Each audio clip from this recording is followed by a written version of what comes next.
नमस्कार मित्रांनो, मी महेश पाटील आणि आपल्या आवडत्या पाटील हब या यूट्यूब चॅनलवर तुमचं मी मनपूर्वक स्वागत करतो. मित्रांनो, शिक्षण सेवक बांधवांसाठी आज महत्त्वाची बातमी समोर येते. एका बाजूला कोल्हापूर उच्च न्यायालयात दाखल करण्यात आलेल्या याचिकेची सुनावणी 23 जून 2026 रोजी होणार आहे, तर दुसऱ्या बाजूला युवा विद्यार्थी असोसिएशन आणि तुषार देशमुख सरांनी शिक्षण सेवकांच्या प्रश्नावर पुन्हा एकदा आक्रमक भूमिका घेतली आहे. मित्रांनो, आजच्या व्हिडिओमध्ये आपण न्यायालयीन लढा, निवेदन मोहीम, आंदोलनाची तयारी आणि पुढील दिशा याबाबत सविस्तर माहिती जाणून घेणार आहोत. कारण अनेक दिवसांपासून आपण शिक्षण सेवकांच्या याचिकेमध्ये नेमकं पुढे काय झालं याची वाट आतुरतेने पाहतोय. मित्रांनो, मला अनेक फोन कॉल, अनेक मेसेज येत आहे की सर पुढे तारीख कोणती मेन्शन झालेली, तर ती 23 जून 2026 ही तारीख देण्यात आलेली, म्हणजे उद्याचीच तारीख भेटलेली आणि 21वा क्रमांक आपला याचिकेचा आहे. मित्रांनो, गेल्या अनेक वर्षापासून राज्यातील शिक्षण सेवक अनेक समस्यांना सामोरे जात आहे. कमी मानधन, 3 वर्षाचा सेवा काल, शाळाबाह्य कामाचा ताण, कौटुंबिक जबाबदाऱ्या आणि आर्थिक अडचणी यामुळे अनेक शिक्षण सेवकांना मोठ्या संकटातून, संघर्षातून जावं लागतंय. मित्रांनो, आजही अनेक शिक्षण सेवकांना 16 ते 20 हजार पर्यंत अल्पमानधन या ठिकाणी मिळतंय. मित्रांनो, आणि वयाच्या 40 ते 45 वर्षामध्ये नोकरी मिळाल्यानंतर त्यांना कुटुंबाचा उदरनिर्वाह करावा लागतोय एवढ्या अल्पमानधनावर. मित्रांनो, यासाठी तुषार देशमुख सरांनी काही भूमिका स्पष्ट केली आहे.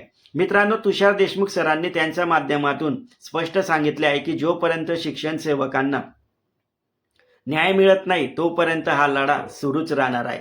मित्रांनो, युवा विद्यार्थी असोसिएशनच्या माध्यमातून राज्यभर निवेदन मोहीम, पत्रकार परिषद आणि विविध मागण्या सातत्याने पाठपुरावा सुरू आहे. मित्रांनो, त्यांनी विशेषतः खालील मागण्या केल्या आहेत. शिक्षण सेवकांचा कालावधी कमी करावा, मानधन तात्काळ वाढ करावी, अपघातग्रस्त शिक्षण सेवकांना आर्थिक मदत द्यावी, मृत शिक्षण सेवकांच्या कुटुंबियांना अनुकंप तत्वावर नोकरी द्यावी, मेडिक्लेम आणि सुरक्षा कवच उपलब्ध करून द्यावे. मित्रांनो, नुकतंच पावसाळी अधिवेशन सुरू झालंय. सध्या राज्याचे पावसाळी अधिवेशन सुरू झाले आहे. याच पार्श्वभूमीवर तुषार देशमुख सरांनी स्पष्ट संकेत दिले आहेत की जर शासनाने शिक्षण सेवकांच्या प्रश्नाकडे गांभीर्याने लक्ष दिले नाही तर आगामी काळात आंदोलनाची दिशा घेतली जाऊ शकते. त्यांनी राज्यभरातील सक्रिय शिक्षण सेवकांना एकत्र येण्याचे आणि संघटन मजबूत करण्याचे आवाहन सुद्धा केले आहे. मित्रांनो, ही झाली पहिली बाजू. आता आपण न्यायालयीन लढा जोय ते न्यायालयीन बाजू सुद्धा आपण थोडक्यात पाहून घेऊ. मित्रांनो, दुसऱ्या बाजूला शिक्षण सेवकांच्या प्रश्नासंदर्भात न्यायालयीन लढा सुद्धा सुरू आहे. कोल्हापूर उच्च न्यायालयामध्ये दाखल करण्यात आलेल्या याचिकेची पुढील सुनावणी 23 जून 2026 रोजी होणार आहे, म्हणजे उद्याच होणार आहे.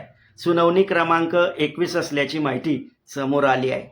मित्रांनो, राज्यातील हजारो शिक्षण सेवकांचं लक्ष आता सुनावणीकडे लागलेलं आहे. मित्रांनो, यामध्ये नेमकं पुढे काय होऊ शकतं? 23 जूनच्या सुनावणीनंतर न्यायालयाकडून महत्त्वाचे निर्देश येऊ शकतात. तसेच शासनाकडून काही सकारात्मक भूमिका घेतली जाऊ शकते. मात्र सध्या कोणताही अंतिम निर्णय आलेला नाही. यामुळे अधिकृत माहितीची वाट पाहणं हे आवश्यक आहे. मित्रांनो, एका बाजूला न्यायालयीन लढा सुरू आहे आणि दुसऱ्या बाजूला संघटनात्मक लढा अधिक मजबूत होताना दिसत आहे. 23 जून सुनावणी आणि आगामी आंदोलनाची दिशा हे शिक्षण सेवकांसाठी खूप महत्त्वाचं ठरणार आहे. मित्रांनो, याबाबत प्रत्येक अपडेट आपण पाहण्यासाठी आपल्या पाटील हब चॅनलला लाईक करा, सबस्क्राईब करा आणि मित्रांनो, व्हिडिओ आवडला असेल तर आपल्या मित्रांपर्यंत जरूर शेअर करा. आपले मत कमेंट्समध्ये मला नक्की सांगा.